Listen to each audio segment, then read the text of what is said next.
Muy buenos días, queridos hermanos y amigos, si los hay.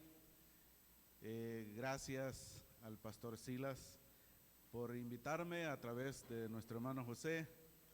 Para mí es un gran privilegio poder estar en esta iglesia. Me ha traído muchos recuerdos, de verdad, cuando empecé a escuchar las alabanzas al principio. Cuando vi el himnario, me hizo recordar realmente muchas cosas de mi infancia. Cantos que hemos dejado de cantar en la iglesia. La mayoría de las iglesias ahora reciclan un montón de cosas que no son alabanzas. Es pura bulla. Cantos sin contenido bíblico, cantamos por cantar, pero no adoramos.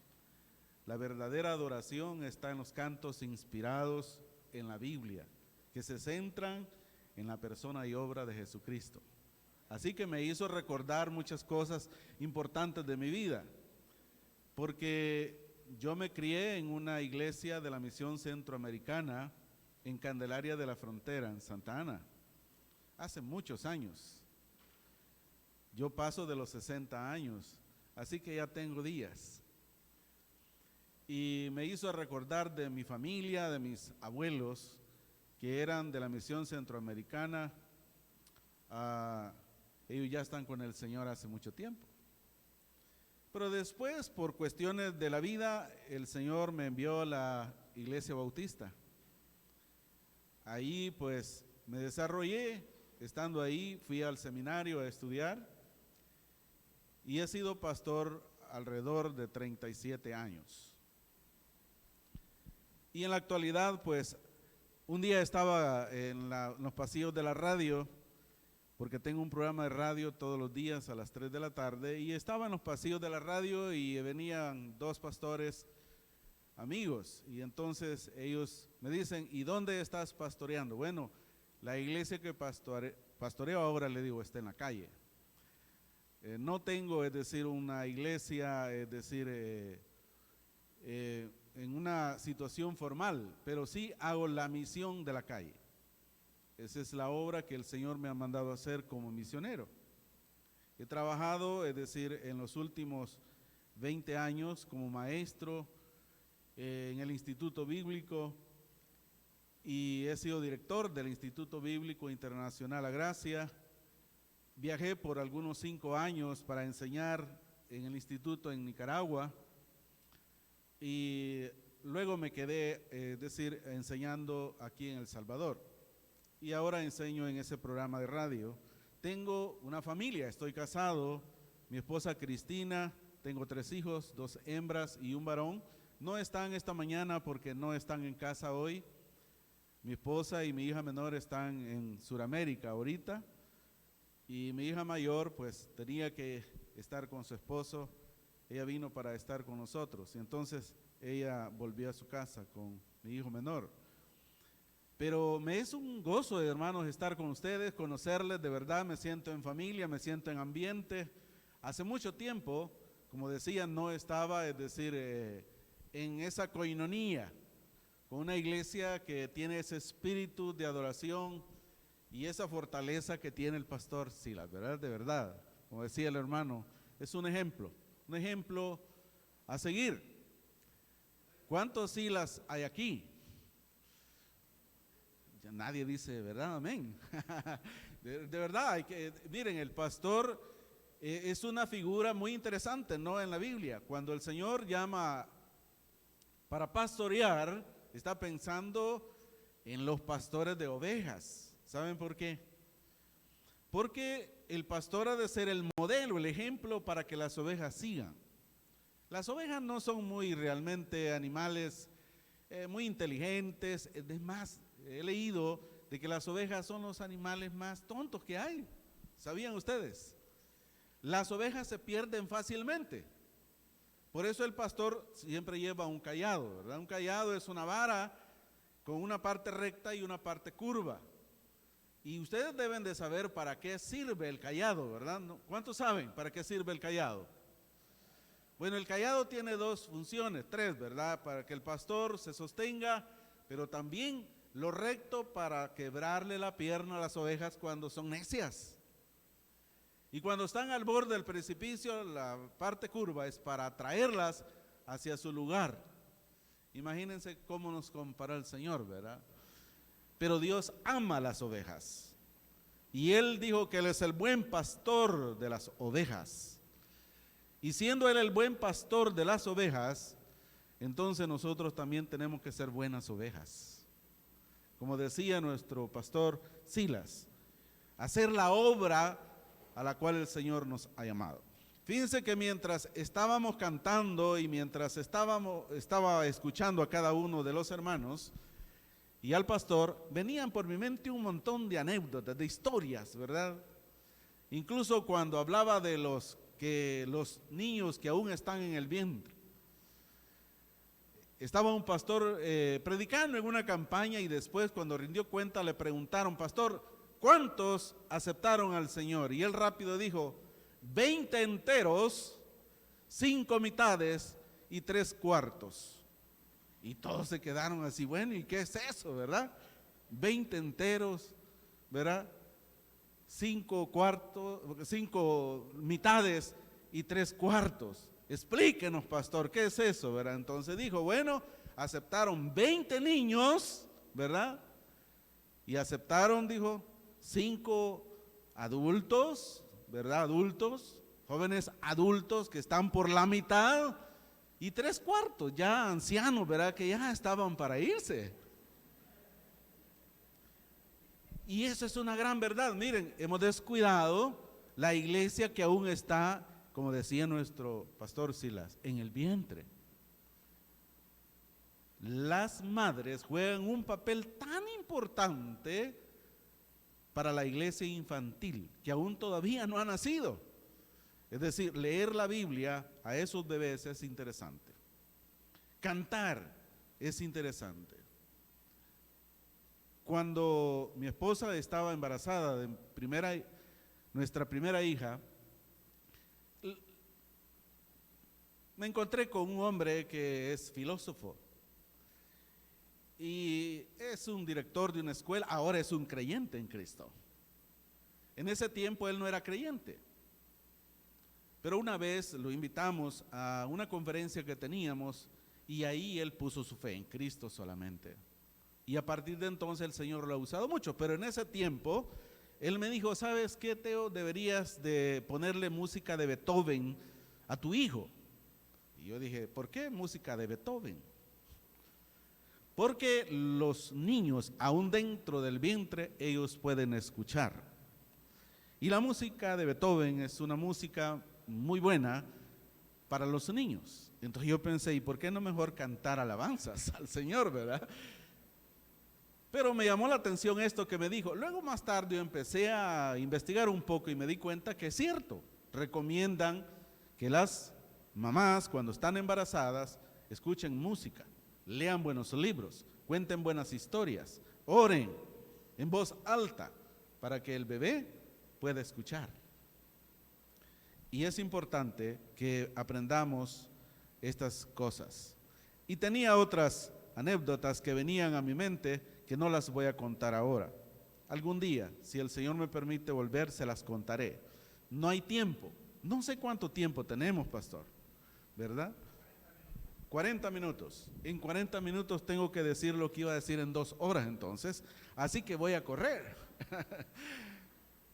Es uno de los problemas que tengo yo cuando me dan el micrófono, no lo quiero soltar, quiero terminar lo que escribí, pero no va a ser así ahora. Voy a cumplir la palabra del pastor, 40 minutos, así que 10 para las 12 he terminado. Si no he terminado, háganme una cara larga para entender que ya me estoy pasando, ¿verdad? Así voy a entender yo. Bien, como me pidieron que pudiera enseñar acerca de la familia, y el hermano José me dijo, va a hablar, hermano, acerca de la familia bíblica. Me la puso bien difícil. Porque empecé a preguntarme, ¿la familia bíblica? Sí, la familia bíblica. ¿Qué es la familia bíblica? O más bien, la familia dentro del contexto de la Biblia. Y yo quisiera, es decir, hablar empezar con una definición de lo que realmente es una familia bíblica. Bueno, de hecho la familia es bíblica, ¿saben ustedes? Porque la familia nace en el corazón y en la mente de Dios. Por lo tanto, la familia es el conjunto de personas que han sido unidas por un parentesco, en primer lugar, consanguíneo, para la preservación de la vida humana. Se considera el núcleo de la sociedad. Incluso esto está dentro de las constituciones, ¿verdad? Cuando uno va y lo lee, ya que forma parte del plan de Dios para el bien de toda la humanidad. Entonces, la familia no es un asunto de al azar, sino que está en la mente, en el corazón de Dios. De manera que la familia es la creación de Dios. Así como la iglesia es la obra maestra de Dios, es un tema que a mí me encanta realmente. En el seminario es una de las materias que me gusta enseñar. Pero también la familia es una u otra de las obras maestras de Dios, porque sin la familia, la iglesia tampoco existiera. La iglesia está formada de familias. La familia Pérez, la familia Martínez, la familia Valladares. Estoy poniendo de ejemplos, ¿verdad? Aquí hay familias. Y es bien bonito cuando a la iglesia van las familias. No van simplemente uno o dos, sino las familias. Es interesante cuando las familias se integran a la vida de la iglesia para servir al Señor. De manera que la familia en la Biblia ocupa un lugar muy especial, tanto así que en ella se muestra cómo fue creado el grupo familiar y los propósitos para que fue instituida. Dios es el creador y el fundamento de la familia y anhela que todo grupo familiar le permita estar cerca de Dios. Dios está interesado en estar cerca de cada familia. Por eso decía, me trajo muchas anécdotas a mi vida porque estaba recordando a mis padres que ya están con el Señor también, cómo ellos entendían el concepto de la familia. Para ellos no se les escapaba nada. Ellos tomaron la determinación como Josué. Ellos dijeron, porque Josué pidió, es decir, a los ancianos del pueblo, les refirió las historias de la liberación de Dios acerca de Israel de Egipto, y cuando estaban en la tierra, que ellos no se definían porque estaban siguiendo a dioses extraños. Él les dijo, yo no sé qué harán ustedes. Ustedes tienen dos opciones: o seguir adorando a los dioses falsos, o adorar y servir al Dios verdadero. Pero yo y mi casa serviremos al Señor. Y yo no sé si esa es su determinación esta mañana o a través de su vida, que usted y su casa sirvan al Señor. No hay cosa más importante en la vida que poder servir al Señor. Esto trae grandes réditos, si usted no lo sabía. Réditos en todos los niveles, si usted quiere probarlo. Entonces, quisiera decir algunas cosas antes de predicar. Si ustedes se fijan, no he abierto todavía la Biblia. Pero hay un pasaje en el Nuevo Testamento que me gustaría que reflexionemos, pero antes, hacer como una introducción a lo que vamos a ver. Cuando Dios pensó en la humanidad, Él primero pensó en una familia. ¿Cuál fue esa familia? Ustedes van a ir conmigo también. ¿Cuál fue esa familia? Adán y Eva. Y Adán y Eva tuvieron dos hijos, Caín y Abel. ¿Y qué pasó con esa familia? Caín mató a Abel. Esto quiere decir que algo falló en esa familia, en esa primera familia. ¿Qué pudo haber fallado?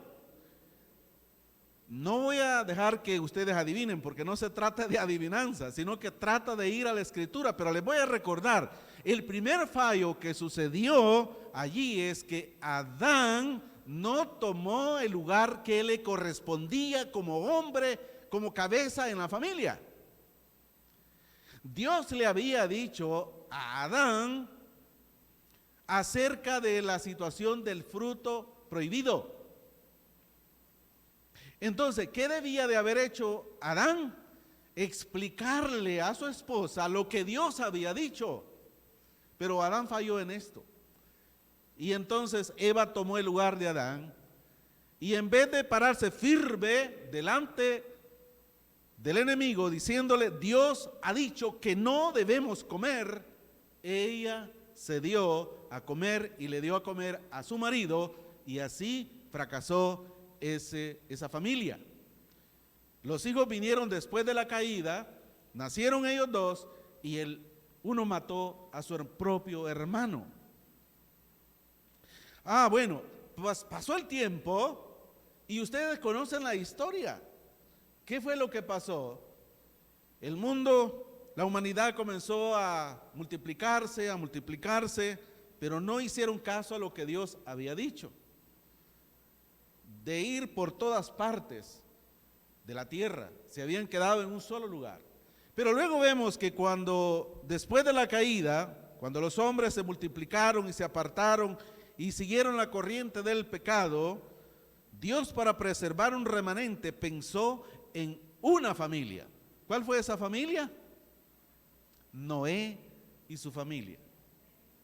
¿Y qué usó Dios? Un barco, un arca. No un crucero como los que hay ahora, sino, es decir, un cajón prácticamente. Era como un ataúd. Dios le mandó a diseñar a Noé esa arca para que flotara, no para una nave de velocidad, sino simplemente para que flotara. Dios estaba preservando a la familia. Y el arca es un tipo de Cristo, ¿verdad? Porque Cristo es el antitipo del arca del Antiguo Testamento. Así como en aquel tiempo no podían salvarse de otra manera del diluvio, solo a través de un arca, hoy en día no hay otra manera de cómo poder ser salvo, solamente por medio de la fe en Cristo solamente. Más tarde, cuando Dios quiso enseñar lecciones soberanas e importantes al mundo, pensó en una familia, en Job y su familia. Job era contemporáneo de Abraham, pertenecía a esas familias acaudaladas, a esas familias temerosas de Dios. Ustedes conocen la historia de Job, ¿verdad? ¿Han leído el libro de Job? Está en la Biblia, en el Antiguo Testamento. Es un interesante libro donde se habla de la soberanía de Dios, cómo Dios tiene control de todas las cosas. Dios tiene control de Satanás. Satanás tiene poder, pero un poder limitado, un poder concedido. Pero Dios es ilimitado en su poder, en su soberanía. Él tiene control de todas las cosas. ¿Conocen esa historia? Ahí en Job 1, del 1 al 5. Pero siguiendo, es decir, con la historia, cuando Dios formó una nación, en particular, Él pensó en una familia. Conocen a esa familia, ¿verdad? A Abraham y Sara. Y comenzamos a ver esta historia en el capítulo 12 de Génesis. Me gusta esa historia de Abraham. Hay muchas lecciones de vida que aprender. Aunque Abraham realmente llamado el padre de la fe, cuando uno estudia a Abraham, no siempre fue realmente un hombre de mucha fe realmente. ¿Falló a Abraham en su fe? Sí, algunas veces. Pero es un hombre de fe, así le llama la Biblia. Entonces Dios pensó en esa familia. Abraham fue llamado a dejar lo que él conocía por lo que no conocía. ¿Quién de ustedes se iría si alguien entrara por esa puerta y le dijera, bueno, vete a la tierra que yo te mostraré? Bueno, ahora usted iría a su teléfono rápido a ver en Google, ¿verdad? En Google Maps, a ver dónde está. Y si me gusta, me interesa, voy, y si no, no voy. Pero Abraham no tenía nada de eso. Abraham no tenía un GPS, ¿verdad? No tenía un teléfono, no había internet, no habían aviones, no habían trenes, no habían barcos, no había nada. Pero Dios le dice a Abraham,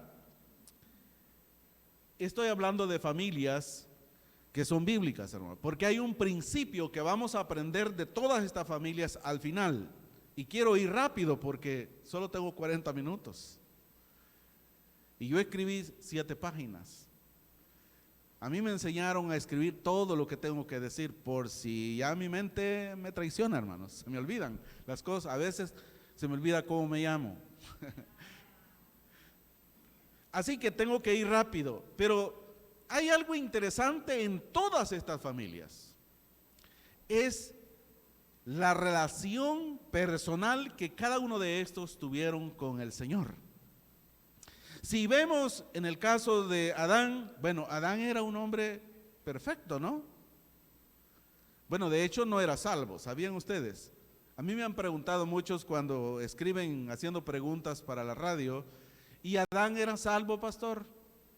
¿Era salvo Adán? No. ¿Pero fue salvo Adán? Sí. Sí. Él llegó a ser salvo después. Dios le dijo cómo podía hacerlo y tenía que mostrarlo para enseñarle a su familia. ¿De dónde aprendió Abel a sacrificar un cordero para agradar a Dios? De su padre. Porque Adán aprendió las lecciones, ¿no?, que Dios le dio. Y uno de sus hijos la siguió, otro no quiso. Él dijo, bueno, yo voy a hacerlo a mi manera. Ojalá que aquí no hayan creyentes que hacen las cosas a su manera, sino a la manera de Dios. Cuando hacemos las cosas a la manera de Dios, miren, no se arrepentirán. Dios nunca falla. Dios nunca falla. Hemos oído el testimonio aquí, ¿no? Escuchaba al hermano dar su testimonio. Dice, cuando vine a la iglesia, ¿verdad? Aquí nació mi hija, aquí esto y aquí. Bueno, aquí lo tuviéramos todavía contando su testimonio, ¿verdad? Porque Dios es bueno. Muy bueno. Aunque nosotros somos malos, Dios es bueno. Tan bueno que Él nos ha tratado con tanta gracia, porque la gracia eso es, ¿verdad? Es el favor inmerecido a alguien que no lo merece. Usted y yo no merecemos la gracia de Dios, ni siquiera una pizca. Pero Dios es tan misericordioso que nos ha amado tanto, que envió a su Hijo Jesucristo para darlo en sacrificio, para que usted y yo tengamos vida eterna. Y vida, dice, en abundancia. Entonces, cuando Dios estaba pensando en preparar una nación específica, estaba pensando en este hombre, en Abraham. El versículo 3 es clave. Él dice, vayamos ahí a Génesis capítulo 12, 3. Génesis 12, 3. Como yo lo tengo escrito aquí en mis notas, pero quiero que vayan a sus Biblias, para que vean ustedes el pasaje completo y ustedes puedan leerlo en su casa. Es bueno que tomen notas cuando estamos predicando. En Génesis capítulo 12, 3 dice, bendeciré a los que te bendijeren y a los que te maldijeren, maldeciré y serán benditas en ti todas las familias de la tierra. Dios estaba pensando no solo en Abraham, Dios estaba pensando en todas las familias de la tierra. Él no solo estaba pensando en la nación de Israel, Él estaba pensando en los salvadoreños, estaba pensando en los guatemaltecos, estaba pensando en los chinos, estaba pensando en los coreanos, estaba pensando en los rusos, Estaba pensando en los ucranianos, estaba pensando en los norteamericanos, estaba pensando en todos. ¿Y cómo era que Dios iba a bendecir a través de Abraham a toda la familia de la tierra? Por medio de la promesa del Mesías. Porque de los lomos de Abraham había de venir el Mesías, el Redentor, Jesús, el Hijo de Dios. Es interesante entonces entender estas cosas. Ahora bien, hay un pasaje también que me gustaría compartir con ustedes y está en Génesis 18, versículo 19. Vayamos ahí. Génesis capítulo 18, versículo 19. Este es un pasaje clave en el contexto de la vida de Abraham. Miren lo que dice este pasaje. Yo le he elegido para que instruya a sus hijos y a su familia, a fin de que se mantengan en el camino del Señor y pongan en práctica lo que es justo y recto. Así el Señor cumplirá lo que le ha prometido. Yo leí la versión internacional. Ustedes tienen la versión Reina Valera, ¿verdad? Entonces van a notar un poquito de diferencia. Pero la versión internacional es un poco más claro de lo que dice. Vean ustedes, quiero leer de nuevo. Yo lo he elegido para que instruya a sus hijos. ¿Cuántos hijos tuvo Abraham? Bueno, tuvo uno fuera del matrimonio, ¿verdad? ¿Cómo se llamaba? Ismael. Y tuvo otro, el hijo de la promesa, Isaac. Pero Abraham, después que Sara murió, tuvo otra esposa y tuvo otros hijos. De esos no habla mucho la Biblia. Pero de Isaac, el hijo de la promesa, entonces la línea mesiánica. Y uno puede ver a través de los tiempos esa historia de cómo Dios había de bendecir a las familias de todo el mundo. Cuando Dios quiso dar lecciones de vida dentro de la historia, pensó en una familia, y esta familia fue Josué. Josué es considerado como uno de los hombres valientes. Él sustituyó a Moisés después que Moisés murió. Dios lo usó, Dios lo escogió porque fue uno de los que regresaron dando un informe positivo de la tierra de Canaán. ¿Se acuerdan cuando fueron los espías y regresaron desanimados diciendo: no vayamos, esa tierra está llena de gigantes, ahí vamos a morir? Pero dos de ellos fueron positivos y dijeron: vamos, porque esta tierra es fértil, esta es la tierra que Dios ha prometido y Dios la entregará en nuestras manos. Y entonces Dios llamó a Josué. Josué es, digamos, un tipo de un líder que todos quisiéramos dentro de la iglesia, ¿no es cierto? Un hombre de fe, un hombre de confianza, un hombre de batalla, un hombre que supo guiar a su familia. Por eso decía, cuando él estaba frente a los ancianos, él dijo: si ustedes quieren, escojan a quién van a servir, pueden servir a los dioses falsos, pero yo y mi casa serviremos al Señor. Dios entonces estaba pensando en esta familia. La principal lección, porque quiero entrar al pasaje que vamos a ver, la principal lección que podemos sacar de la vida de Josué es que Dios es fiel a sus promesas. Hoy escuché eso un par de veces antes de mí. Hermanos, las promesas de Dios son fieles y verdaderas, y Dios las cumple. Si no ha cumplido una promesa que Dios ha hecho a usted, no es porque Dios no pueda ni quiera, sino es porque usted no está listo.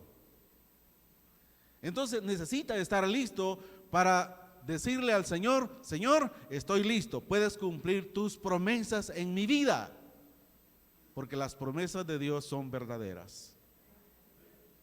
Entonces Dios le prometió a Abraham que sus descendientes habitarían en la tierra, Y bajo Josué Dios trajo al pueblo a la tierra que él había prometido que les daría.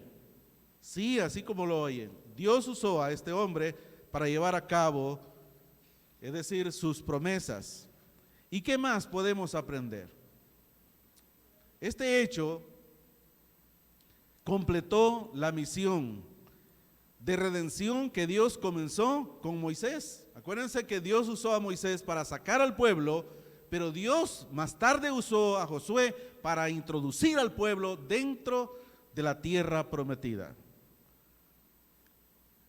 También es una tipología que apunta a la redención final, que Jesús trae a la gente de fe. La pregunta ¿es usted una gente de fe? ¿Es usted una persona de fe? ¿Ha puesto usted su fe sola en Cristo solamente y en nadie más? No en la iglesia, no en los ritos de la iglesia, no en el bautismo, no, sino solo en Cristo solamente. Las demás cosas son secundarias. Aunque la iglesia es la obra maestra de Dios y tiene 3 propósitos en la vida, sin embargo, nuestra fe debe estar puesta siempre en el Señor Jesucristo. Entonces, al igual que Moisés, Jesús nos liberó de la servidumbre y de la esclavitud del pecado, y al igual que Josué, Jesús nos llevará a la tierra prometida. ¿Cuál es la tierra prometida de la iglesia, hermanos? El cielo. ¿Están ustedes esperando la venida de Cristo? Si no es así, yo estaría preocupado, más el pastor Sila. Pero hay que estar pensando en la venida del Señor. Puede ser hoy. Miren, hay 2 cosas ciertas. Una es o la venida del Señor o la muerte. Anoche yo estaba con mi corazón muy, no sé cómo explicarles, pero sentí dolor en mi corazón. Yo estaba, no me había dado cuenta, pero yo estaba limpiando, siempre salgo todas las noches a limpiar afuera en la calle, porque se hace polvo y entonces yo soy alérgico al polvo. Padezco de dolores de cabeza muy fuerte debido al polvo y tengo que estar lavando y todo eso. Y estaba haciendo afuera, cuando venía la vecina y me saludó y yo como siempre la saludé normal, ¿verdad? Pues acostumbrado a verla siempre ahí. Pero cuando venía de regreso, ella venía a paso lento, cansada y llorando. Y yo la salté y le digo, le pregunté qué le pasaba. Y me dijo, Pastor Teo, mi hija se fue. ¿En serio? Le digo yo, ¿y para dónde se fue? Yo no sabía. Mi hija acaba de morir. Tenía apenas 10 minutos de haber fallecido. Una doctora llena de vida, una gran mujer, no parecía enferma. Desde mi perspectiva no tenía nada. Y cuando yo le pregunté, ¿y cómo es eso? Yo estaba en shock, no entendía, no, estaba oyendo pero no quería darme cuenta de que era una realidad. Y me dice, sí, pastor, y empezó a llorar, ¿verdad? Me dijo, el Señor la tomó. ¿Y cómo fue eso? Me dice, cáncer, no sabían que tenía cáncer. En tratamientos en el seguro y el seguro nunca le descubrió el cáncer. No hay seguros aquí, ¿verdad, hermano? No, el único seguro es Cristo. El único seguro es Cristo. Y entonces comencé yo a animarla, a consolarla, a orar por ella, porque también era creyente la doctora, solo que se había apartado de la comunión con el Señor, pero era creyente. Pero miren, me dio tristeza, ¿saben por qué? Porque cuántas personas le sucede lo mismo, pero lo más triste es que se van sin Dios, sin ninguna esperanza de vida eterna. Bien por los que han puesto su fe en Cristo, pero mal por los que no han puesto su fe en Cristo. Entonces yo quiero ir rápidamente, hay varios pasajes que podíamos ver, pero hay un pasaje en el Nuevo Testamento y ejemplos de familias bíblicas, de familias que están dentro de la Biblia. Imagínense, no sé cuántos de ustedes han pensado, por ejemplo, en el padre de aquellos 2 hijos. Siempre pensamos en el hijo pródigo, pero ¿han pensado ustedes en el padre del hijo pródigo? ¿Han pensado ustedes en el hermano del hijo pródigo? Cuando me ha tocado que enseñar sobre eso, he tenido que hacer reflexión de los tres, porque ¿a quién representa el padre del hijo pródigo? ¿A quién representa?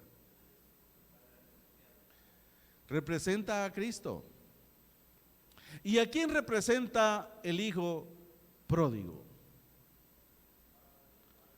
A los creyentes. ¿Y a quién representa el hermano del hijo pródigo? A los creyentes también. Pero hay dos tipos de creyentes, ¿verdad? Hay creyentes espirituales y hay creyentes carnales. Pero en este caso los dos eran carnales. Fíjense, tanto el hijo pródigo era carnal como el hermano era carnal. Si ustedes leen muy bien, se darán cuenta, porque el hijo pródigo le dijo al padre: ¿sabes qué? He estado pensando que me des la parte que me corresponde. Y el padre le dijo: ok, te doy la parte que te corresponde. Fíjense que va contra los principios del Antiguo Testamento, porque dentro de las familias hebreas no sucedía eso. Él pidió la parte que le correspondía porque era el menor. El otro hermano era el mayor y según la tradición judía, el mayor tenía doble porción y el menor tenía una sola porción. Yo no sé cómo han dividido sus herencias ustedes, pero el mayor debiera estar diciendo: ah, qué bueno, yo tengo doble porción porque soy el mayor, soy el primogénito. En la comunidad hebrea es así. Bueno, tampoco, es decir, se daba la herencia en vida. La herencia siempre se otorgaba después de la muerte del padre. Pero aquí es una ilustración de cómo está haciendo Dios, porque Dios es generoso.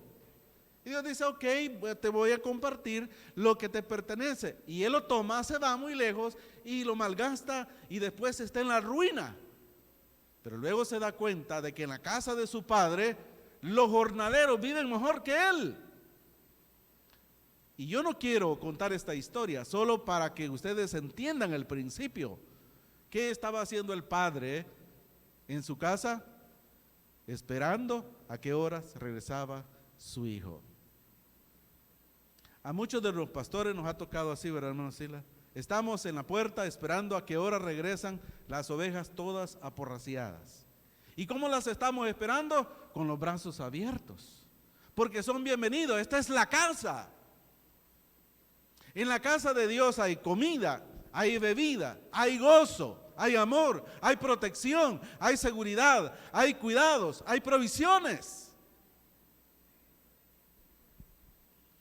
Pero ¿saben qué? Pablo escribe una porción y ahora quiero llevarlos, es una reflexión rápido que voy a hacer.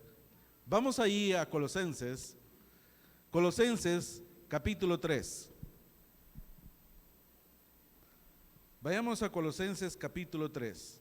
Es un interesante pasaje.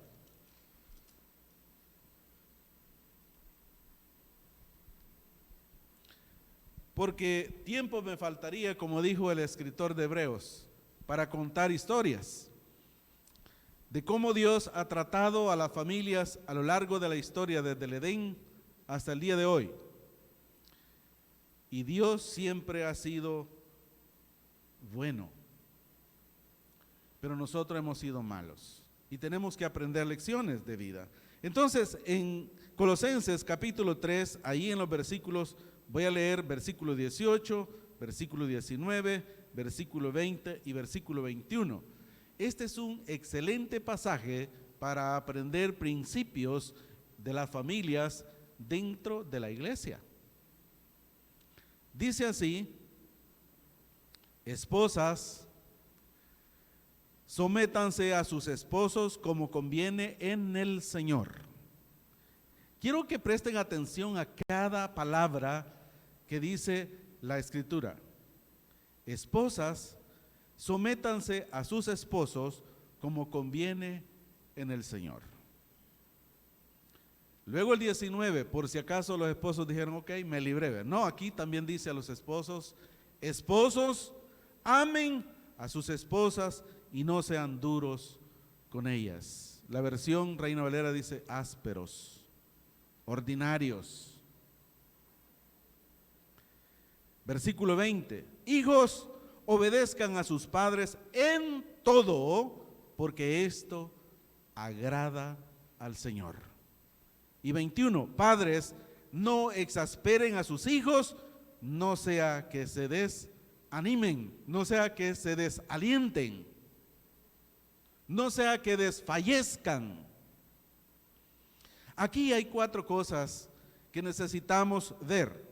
Bueno, varios principios, pero el tiempo se está yendo y yo quiero sacar algunos principios de este pasaje. En primer lugar, Dios dice, no es Pablo, sino que Dios, a través del Espíritu Santo que inspiró a Pablo para escribir estas verdades, Él está diciendo a las esposas, está escribiendo a creyentes. Si ustedes se fijan en el contexto del capítulo 3, Pablo está escribiendo a creyentes. Él no está escribiendo a inconversos, sino a creyentes, asumiendo que los que iban a leer esta carta eran creyentes. Era la iglesia de Colosas, una iglesia modelo que estaba creciendo en la fe. Pablo tenía un buen testimonio de esta iglesia, pero él les dice, porque Pablo sabe que hay un problema. Cuando la familia quiere vivir a la manera de Dios, tenemos un gran problema, y ese problema es el enemigo, es Satanás, porque Satanás odia a la familia. ¿Sabían ustedes que Satanás odia a la familia? Porque él sabe que si destruye a la familia, va a destruir el núcleo de la sociedad, y de repente puede destruir también la comunión dentro de la iglesia. Él sabe que ya no puede decir destruirnos como creyentes, como hijos de Dios, porque un hijo de Dios es un hijo de Dios para siempre. Por lo tanto, no puede dejar de ser hijo de Dios. Puede estar fuera de la comunión con Dios, como el hijo pródigo, pero no puede dejar de ser hijo de Dios. Pero Satanás está en búsqueda de eso. Por lo tanto, Pablo dice, esposas creyentes, que dice, sométanse a sus esposos. La palabra aquí someter, quiero aclarar, no es la idea de que el esposo pone su pie sobre el cuello de la esposa. No, quitémonos de la mente esa idea de sometimiento. No es esa clase de sometimiento, porque el sometimiento de la esposa cristiana, creyente, hacia su esposo, es un sometimiento voluntario. Ella decide someterse voluntariamente a la autoridad de su marido. No hace cosas indebidas, no hace cosas, es decir, por ella misma, hace las cosas de acuerdo a la voluntad de Dios dentro del matrimonio. No toma decisiones arbitrarias. No llega a la casa, ¿verdad?, diciéndole, me cambio porque voy a la fiesta y qué importa mi marido. No está diciendo que el marido no puede dejarla ir tampoco, no. Sino que todo es de acuerdo a la voluntad de Dios. Dice, ¿cómo? Conviene en el Señor. El Señor nos ha dado los principios, cómo debe funcionar la familia. ¿Quién es la autoridad en la casa? Es el hombre, el esposo. Esto es una verdad creacional. ¿Recuerdan ustedes a quién llamó el Señor cuando la primera familia había fallado? ¿Llamó a Eva o llamó a Adán? Adán, Adán, ¿dónde estás? Y a lo mejor Adán le estaba tapando la boca a Eva, ¿verdad? Porque Eva, aquí estamos, ¿verdad? Pero no, él, cállate mujer, ¿verdad? Cállate, que no nos encuentre. Él pensó que no los iba a encontrar el Señor, pero el Señor le llamó por su nombre para llamar su atención, porque los hombres necesitamos ser llamados la atención, ¿no es cierto? Y que mencionen nuestro nombre y que nos digan, porque somos distraídos. Y Dios llama a Adán. ¿Por qué? Porque Él le va a pedir cuentas a él. ¿Qué has hecho, Adán? ¿Verdad que no le dice, qué hiciste, mujer? ¿qué hiciste, Eva? No, le dice, Adán, ¿dónde está? ¿Qué has hecho? Ay, ahí viene entonces una historia, ¿verdad? Muy desagradable. Y empezamos a tirarnos los platos los unos contra los otros y de no acabar hasta el día de hoy, ¿verdad? Es que mire, yo estaba bien, pero es que mi esposa, no, es que yo estaba bien, pero es que este es mi esposo, ¿verdad? No, es que mira a los hijos, es que mira a mis papás. Y empezamos a acusarnos los unos a los otros. Eso es viejo, como viejo es el diablo. Pero Dios le pidió cuentas a Adán, porque Dios le había dado el mandato a Adán de no comer del árbol del bien y del mal. Era responsabilidad de Adán entonces instruir a su esposa, decirle, ¿sabes qué, esposa? Dios me fue claro en darme este mandato, por lo tanto, tú y yo vamos a obedecer la palabra de Dios. Miren qué importante es cuando obedecemos la palabra de Dios, hermano. Nos evitamos un montón de problemas. Si Adán y Eva hubieran hecho caso a Dios, no estaríamos aquí. Saben que no existiera la iglesia tampoco. ¿Sí o no? No existiera la iglesia. ¿Por qué? ¿Tendría algún sentido? No, no tendría sentido. Fuéramos un mundo perfecto, en donde tuviéramos una adoración, es decir, personal y directa con nuestro Creador, le conociéramos tal como Adán conocía a Dios personalmente, que se paseaban, dice, ¿verdad? A la luz del pleno día. Entonces, ¿qué dice Dios acerca de las esposas? Sométanse a sus esposos. Luego dice, esposos, amen a sus esposas y no sean duros con ellas. Bueno, miren, este amor no debe de ser un amor simplemente un amor fileo, sino un amor ágape. En la Biblia encontramos diferentes tipos de amor: el amor fileo y el amor ágape. ¿Cuál es la diferencia? Que el amor fileo es el amor entre la familia, ¿verdad? Padres a hijos, hijos a padres, pero Dios está yendo más allá, dice, no, traten de amar, dice, también con, ¿qué? Con sacrificio, amor sacrificial. Y Pablo dice esto a los efesios, ¿verdad? Cuando escribe a los maridos, como Cristo amó a la iglesia. Así dice, los maridos deben de amar a sus mujeres. ¿Y cómo amó Cristo a la iglesia? Con amor sacrificial. Fue capaz de ir a la cruz y dar su vida por una iglesia que antes de ser iglesia no valía la pena, hermanos. Sí, no valía la pena. ¿Quiénes éramos nosotros antes de ser salvos?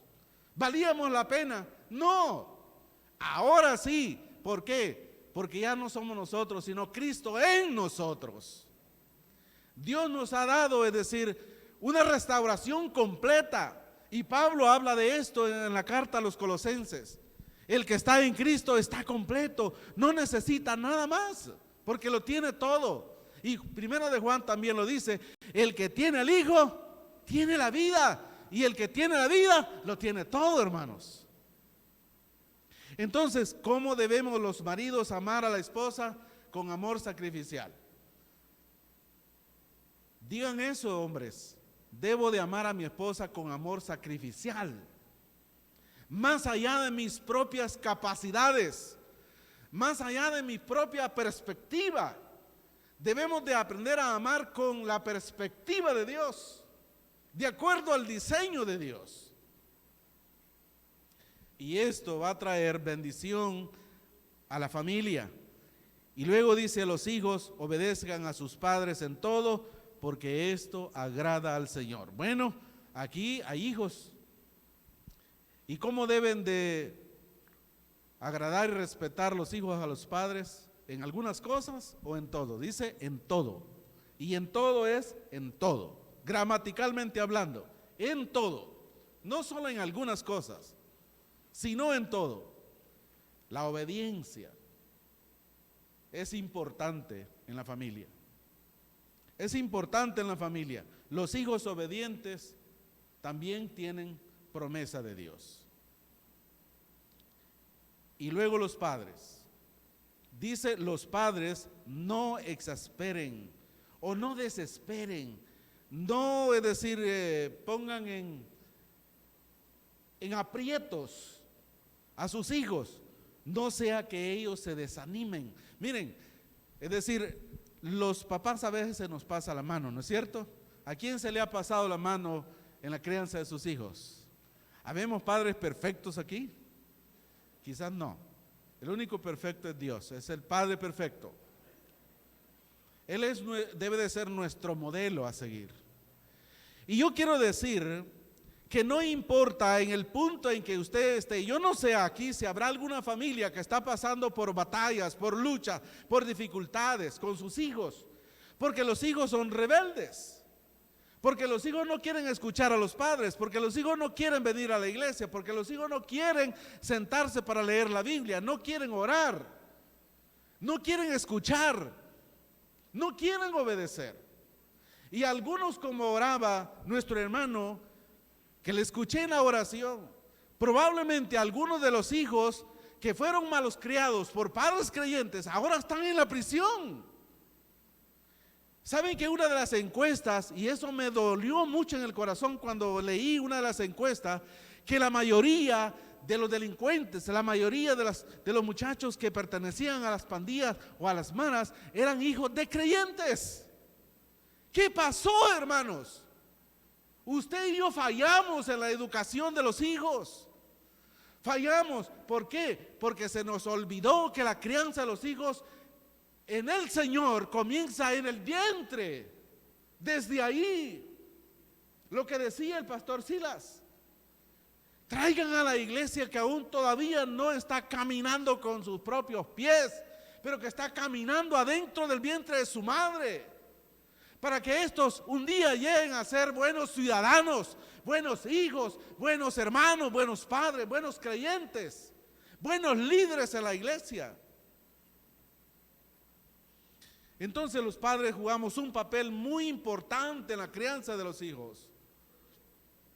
Queremos una iglesia saludable, entonces tengamos familias saludables. Veámoslo a través de los lentes de la palabra de Dios. En la Biblia tenemos muchos, pero muchísimos pasajes y podíamos aquí pasar todo este año, día tras día, hablando de los principios acerca de los principios bíblicos para la familia. Y no agotaríamos, hermanos, mucho menos en 50 minutos. Pero esto solamente son algunas de las valoraciones que necesitamos entender. Y todo comienza por la esposa, por el esposo, por los hijos y los padres. En el entendido de que la iglesia está formada de familias. Y la familia es una de las bendiciones grandes que Dios ha traído para que llevemos consuelo a otros y animemos a otros. Y quiero terminar aquí. Si usted está aquí esta mañana y todavía no ha puesto su fe en Cristo, porque todo comienza aquí. No estamos hablando para familias que no son creyentes, sino a familias de creyentes. Pero si aquí hay uno todavía que no ha puesto su fe en Cristo, este es el día. ¿Por qué esperar para mañana? Posiblemente en la tarde usted ya no esté. Por eso le estaba contando la historia de esta médico que murió ayer. A la mediodía yo la vi todavía llegar en su carro. Se encerró en su cuarto porque murió en la casa. Se encerró en su cuarto. Yo escuché cuando encendió su aire acondicionado toda la tarde. Y ella era una mujer muy activa. Prendía el aire un rato, descansaba, salía porque era médico. Trabajaba para una compañía famosa aquí en San Salvador. Y en la tarde ya no estaba. Ella no es la excepción. ¿Por qué esperar para mañana? ¿Por qué postergar su decisión por Cristo si Cristo le dice, ahora es el tiempo? Si quieres tener una familia bajo el estándar de la palabra de Dios, comienza por tener fe en Cristo. Ahí comienza. Es su relación personal con Dios. Y yo le animo a que usted venga en fe a Cristo solamente. Y que lo haga ahí en la intimidad, donde usted está. Si está aquí o está allá quizás está escuchando lo en línea, quizás allá en su casa. Yo no sé cuáles sean los problemas que usted tiene. Si usted tiene algún problema con su familia, tráigalos al pie de la cruz de Cristo y confiésele a Cristo y dígale: Señor, yo he fallado, me doy cuenta que he fracasado, pero tú eres poderoso y puedes hacer y deshacer lo malo y puedes reivindicar la familia. Dios es un Dios de segundas oportunidades. ¿Lo creen ustedes? Yo lo creo. He visto esto. Entonces, si usted todavía no ha creído en Cristo, le animo a poner su fe en Cristo. Y quiero terminar con estos 3 versículos que de memoria ustedes lo saben. Y vamos a orar. ¿Se conocen ustedes Efesios 2, 8, 9 y 10? Dice Efesios 2, 8: porque por gracia sois salvos por medio de la fe, y esto no de vosotros, pues es don de Dios, no por obras, para que nadie se gloríe. Porque fuimos creados en Cristo Jesús para buenas obras, las cuales Dios preparó de antemano para que anduviésemos en ellas. Y ahí tiene usted para predicar el siguiente domingo. ¿Cómo ser salvo? ¿Cómo no ser salvo? ¿Y para qué Dios nos ha salvado? ¿Cómo ser salvo? Por la fe sola en Cristo solamente. ¿Cómo no ser salvo? Por obras. Nadie es salvo. ¿Y para qué hemos sido salvos? Ya lo explicó el pastor Silas. Si usted está aquí, es para hacer la obra de Cristo. Siga predicando, siga evangelizando. Esa es la misión al cual el Señor le ha traído. Oremos. Señor, en esta mañana te damos gracias por esta amada iglesia, por su pastor Silas, por su familia, por estas familias que están aquí, Señor, que vinieron esta mañana, y aquellos que están conectados en línea. Quiero bendecir la vida de cada uno de ellos, Señor. Yo no sé cuáles son sus necesidades, los problemas que están pasando, pero cualquiera que sea, Señor, los ponemos en tus manos, los traemos delante de ti, sabiendo, Señor, que tú eres un Dios todopoderoso, un Dios misericordioso, lleno de gracia, de amor y compasión.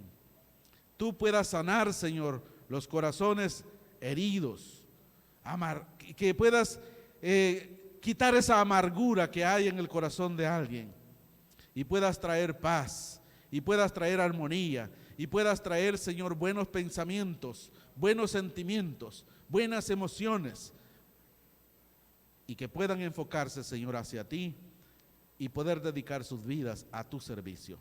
Gracias, Señor, por la vida de esta iglesia y de su pastor. Pido estas cosas en el nombre de Cristo. Amén. Que el Señor nos bendiga.